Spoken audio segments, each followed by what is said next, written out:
ನಿತ್ಯ ಜೀವನಗೆ ಸ್ವಾಗತ. ನಾನು ಇವತ್ತು ಈ ಒಂದು ನಮ್ಮ ಸೋಷಿಯಲ್ ವಿಡಿಯೋದಲ್ಲಿ ಯೂಟ್ಯೂಬರ್ಸ್ ಒಂದೊಂದ್ 3 ದಿನಕ್ಕೆ 4 ದಿನಕ್ಕೆ ಒಂದೊಂದು ವಿಡಿಯೋ ಹಾಕ್ತಿದ್ದಾರೆ. ಅವ್ರ ಹಾಕ್ಲಿ ಎಲ್ಲಾ ಗುರೂಜಿಗಳನ್ನ ಜನಕ್ಕೆ ಮನವರಿಕೆ ಮಾಡ್ಕೊಡ್ಲಿ, ಅದು ಒಳ್ಳೇದೇ. ಆದ್ರೆ ಅವ್ರ ಏನ್ ಮಾಡ್ತಿದ್ದಾರೆ ಅಂತಂದ್ರೆ, ಅವ್ರಿಗೆ ಎಲ್ಲಾ ಗೊತ್ತಿದೆ ಅಲ್ವಾ. ಸದ್ಗುರು ಜಗ್ಗಿ ವಾಸುದೇವ ಅವ್ರ ಬಗ್ಗೆ ಎಲ್ಲಾ ಗೊತ್ತಿದೆ. ಅವ್ರ ಹೆಂಡತಿನ ಕೊಲೆ ಮಾಡಿದ್ದಾರೆ, ಮತ್ತೆ ಅವ್ರ ಅಲ್ಲಿ ಆಶ್ರಮದ ಸುತ್ತ ಮಸಣನೆ ನಿರ್ಮಾಣ ಆಗಿದೆ. ಮತ್ತೆ ಒಂದು ಲೇಡೀಸು ಬೆಳಿಗ್ಗೆನೆ 6 ಗಂಟೆಗೆ ವೈಟ್ ಡ್ರೆಸ್ ಅಲ್ಲಿ ಓಡೋಗ್ತಾ ಇದ್ಲು. ಮತ್ತೆ ಯಾರೋ ಒಬ್ಬರನ್ನ ಆಟೋದವ್ರನ್ನ ಬಂದು ಕೇಳಿದ್ರು, ಅವ್ರ ಗಂಡನ್ಗೆ ಫೋನ್ ಮಾಡಿದ್ರು, ಅವ್ರ ಗಂಡ ರಿಸೀವ್ ಮಾಡ್ಲಿಲ್ಲ. ಆಮೇಲೆ ಅವ್ರು ಹಂಗೆ ಓಡೊಂಟೋದ್ರು. ನೆಕ್ಸ್ಟ್ ಡೇ ನೋಡಿದ್ರೆ ಒಂದು ಕೆರೆನಲ್ಲಿ ಶವ ಬಿದ್ದಿತ್ತು ಅಂತ ಹೇಳ್ತಾರಲ್ಲ. ಮತ್ತೆ ತುಂಬಾ ಹೆಣ್ಮಕ್ಳಿಗೆ ಅಲ್ಲಿ ಮಾರಣ ಹೋಮನೆ ನಡೀತಿದೆ, ಅತ್ಯಾಚಾರ ನಡೀತಿದೆ ಅಂತ ಇಷ್ಟೆಲ್ಲ ಹೇಳ್ತಾರಲ್ಲ. ಇವ್ರಿಗೆ ಗೊತ್ತಿದ್ರೆ ಅವ್ರನ್ನ ಹಿಡ್ದಿ ಕೊಡ್ಬೋದಲ್ವಾ.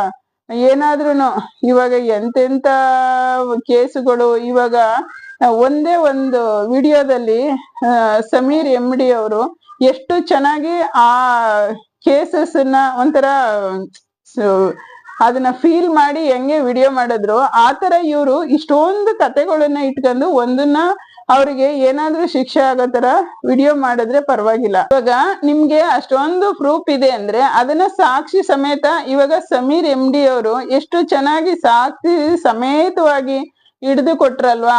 ಅವ್ರಿಗೆ ಒಂದ್ ಸ್ವಲ್ಪ ಇವಾಗ ಸಮಸ್ಯೆ ಆಗಿರ್ಬೋದು, ಆದ್ರೆ ಜನ ಇದಾರೆ ಅವರಿಂದ, ಅವ್ರಿಗೇನು ಸಮಸ್ಯೆ ಆಗಲ್ಲ.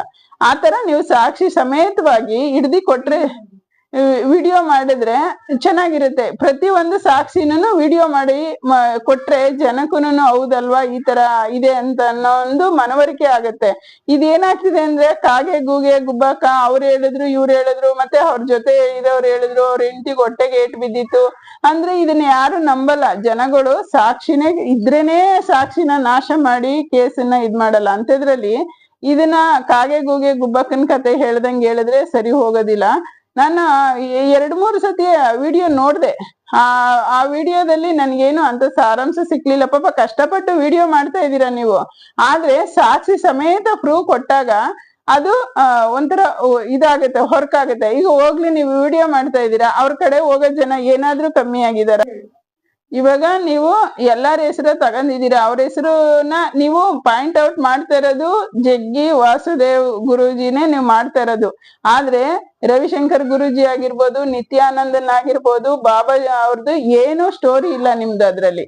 ಹೋಗ್ಲಿ ಇವ್ರೊಬ್ಬರನ್ನೇ ನೀವು ತಗೊಳ್ಳಿ, ಇವ್ರದೇ ಬೇಕಾದಷ್ಟು ವಿಡಿಯೋ ಇದೆ. ನೀವ್ ಹೇಳೋ ತರ ಮಾಹಿತಿ ತಗಂದ್ರೆ ತುಂಬಾ ಆಗುತ್ತೆ ಇವ್ರದ್ದು ವಿಡಿಯೋ. ಸಾಕ್ಷಿ ಸಮೇತ ಒಂದು ವಿಡಿಯೋ ಮಾಡಿದ್ರೆ ನಿಮ್ದು ಆ ವಿಡಿಯೋಗೆ ಒಂದು ಘನತೆ, ಒಂದು ಗಟ್ನೆಸ್, ತೂಕ ಇರುತ್ತೆ. ಆವಾಗ ನೋಡೋರ್ಗುನು ಒಂಥರ ಕ್ಯೂರಿಯಾಸಿಟಿ ಆಗಿ ನೋಡ್ತೀವಿ ನಾವುನು.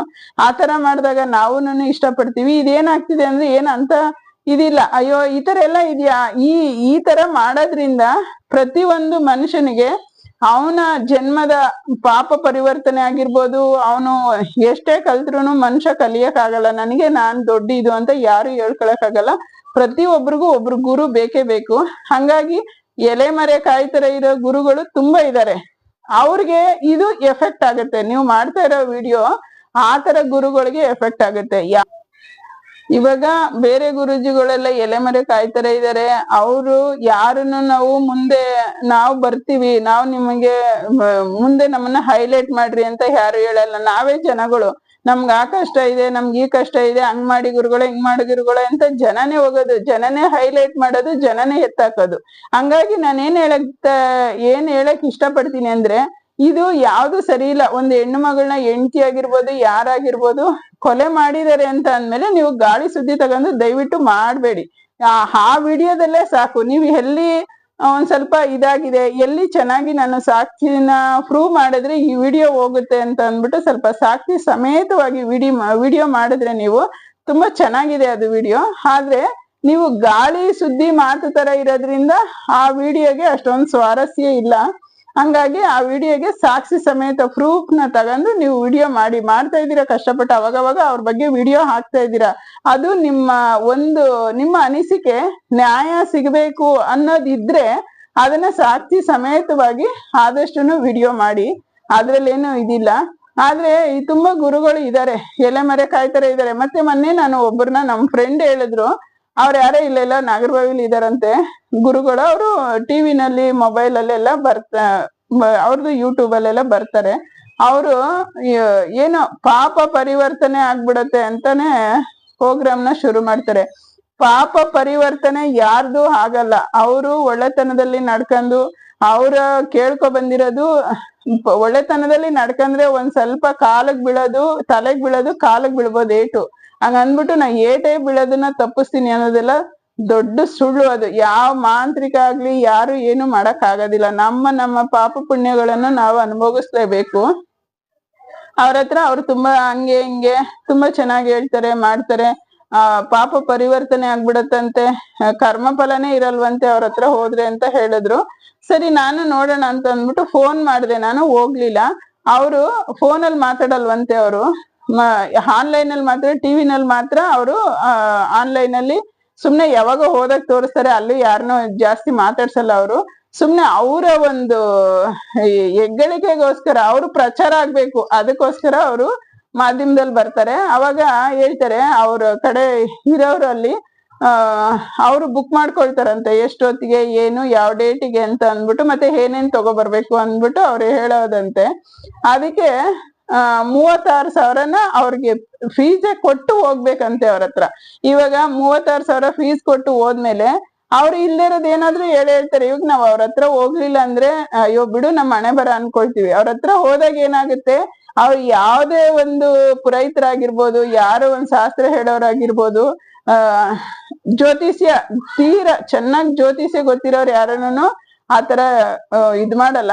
ಸ್ವಲ್ಪ ಸ್ವಲ್ಪ ಕಲ್ತಿರೋರು, ಸ್ವಲ್ಪ ಇಂಪ್ರೆಸ್ ಮಾಡ್ಬೇಕು ಅನ್ನೋ ಮನೋಭಾವನೆ ಇರೋರು ಜಾಸ್ತಿ ಹೆಣ್ಮಕ್ಳಿಗೆನೆ ನಿನ್ಗ ಹಂಗಾಗ್ಬಿಡತ್ತೆ, ನಿನ್ಗೆ ಹಿಂಗಾಗ್ಬಿಡತ್ತೆ, ನೀನ್ ಇದನ್ ಮಾಡಿಸ್ಬಿಟ್ರೆ ನೀನ್ ಇಂದ್ರ ಚಂದ್ರ ಅಂತ ಹೇಳ್ತಾರೆ. ಆವಾಗ ಈ ಹೆಣ್ಮಕ್ಳ ತಲೆನಲ್ಲಿ ಏನಾಗುತ್ತೆ ಅಂದ್ರೆ ಒಂದ್ ಹುಳ ಸೇರ್ಕೊಬಿಡುತ್ತೆ. ಅಯ್ಯೋ ಇಲ್ಲಾಂದ್ರೆ ಹಂಗಿಂಗ್ ಆಗ್ಬಿಡ್ತದೇನೋ, ಇದನ್ ಮಾಡ್ಸೋಣ, ಸಾಲಾದ್ರೂ ಮಾಡೋಣ ಅನ್ನೋಂತ ಮನೋಭಾವನೆ ಬೆಳೀತದೆ. ಆವಾಗ 36,000 ಕೊಟ್ಟು ನಾವು ಕೇಳಕ್ಕೆ ಹೋದಾಗ ಅವ್ರು ಯಾವ್ದಾದ್ರು ಒಂದ್ ಪೂಜೆ ಹೇಳಿದ್ರು ಸುಮಾರು 60-70 ಇದ್ದೇ ಇರುತ್ತೆ. ಆವಾಗ ಇದು 30-40 ಮತ್ತೆ ಅದು ಎಲ್ಲ 1 ಲಕ್ಷನ ನಾವು ಕೊಟ್ಟು ಅದನ್ನ ಪೂಜೆ ಆದ್ರೆ ಏನಾದ್ರು ಮಾಡಿಸ್ಕೊಂಡಾಗ ಅದು ಖಂಡಿತ ಸಾಲಕ್ಕೆ ಹೊರೆನ ಹೊರತು ಯಾವ್ದೇ ಸಮಸ್ಯೆನೂ ಬಗೆಹರಿಯೋದಿಲ್ಲ. ಆತರ ಎಲ್ಲಾ ಗುರುಗಳನ್ನು ಮಾಡೋದು ನಮ್ ಜನಗಳೇ, ನಾವುಗಳೇ ಹೈಲೈಟ್ ಮಾಡೋದು, ನಾವೇ ಅವ್ರನ್ನ ಬೆಳೆಸೋದು. ಅದಕ್ಕೋಸ್ಕರ ನಾನೇನ್ ಹೇಳ್ತೀನಿ ಅಂದ್ರೆ, ಏನೇ ಒಂದಾಗ್ಲಿ ಸಾಕ್ಷಿ ಸಮೇತ. ಆವಾಗಂತೂ 3 ಜನ ಒಂಥರ ಮೂಢತ್ವನೇ ನಂಬ್ತಾ ಇದ್ವಿ. 3 ಜನ ಅಲ್ಲ, ಮೂಢತ್ವನ ನಂಬ್ತಾ ಇದ್ವಿ. ಹಳಬ್ರು ಯಾರು ಮೂಢರಲ್ಲ, ನಾವೇ ಮೂಢರು ಹೇಳ್ಬೇಕಂದ್ರೆ.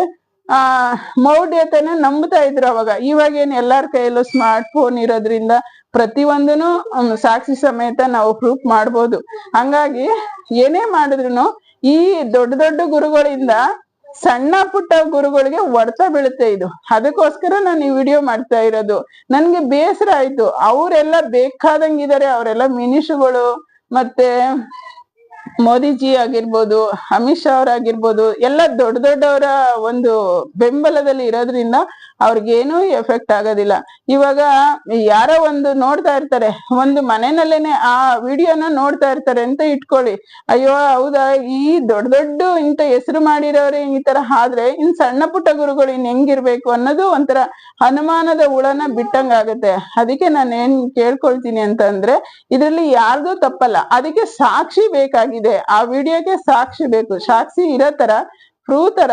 ಈಗ ಸಮೀರ್ MD ಅವರು ಯಾವ ತರ ವಿಡಿಯೋ ಸಾಕ್ಷಿ ಸಮೇತ ವಿಡಿಯೋ ಮಾಡಿ ಜನಕ್ಕೆ ಮನವರಿಕೆ ಮಾಡಿದ್ರು, ಆ ತರ ವಿಡಿಯೋ ಮಾಡ್ರಿ. ಅದನ್ನ ಈ ಬೇರೆಯವ್ರಿಗೆ ಹೊಡ್ತ ಬೀಳೋದ್ ಬೇಡ. ಯಾರು ಹೊಡ್ತ ಕೊಡಬಾರ್ದು. ನ್ಯಾಯವಾಗಿ ಬದುಕೋರ್ಗೆ ನ್ಯಾಯವಾಗಿ ಬಿಡ್ಬೇಕು. ಅದಕ್ಕೋಸ್ಕರ ನಾನು ಗುರೂಜಿ ಬಗ್ಗೆ ಮಾಡಿದ್ದಕ್ಕೆ ನನ್ಗೆ ಈ ವಿಡಿಯೋ ಮಾಡ್ಬೇಕು ಅಂತ ಅನ್ನಿಸ್ತು. 3 ದಿನದಿಂದನೂ ನನಗೆ ಸಮಯ ಸಿಕ್ಲಿಲ್ಲ, ಅದಕ್ಕೆ ಇವತ್ತು ನಾನು ಮಾಡ್ತಾ ಇದ್ದೀನಿ. ನನ್ನ ವಿಡಿಯೋ ಆದಷ್ಟು ಶೇರ್ ಮಾಡ್ರಿ, ಆದಷ್ಟು ಅವ್ರಿಗೆ ಟಚ್ ಆಗ್ಲಿ, ಆ ಮಾಧ್ಯಮ ಯೂಟ್ಯೂಬ್ ಅವ್ರಿಗೆ ಇದು ಟಚ್ ಆಗ್ಲಿ, ಆದಷ್ಟು ಶೇರ್ ಮಾಡಿ. ನನ್ನ ವಿಡಿಯೋ ನೋಡಿದಕ್ಕೆ ಧನ್ಯವಾದಗಳು.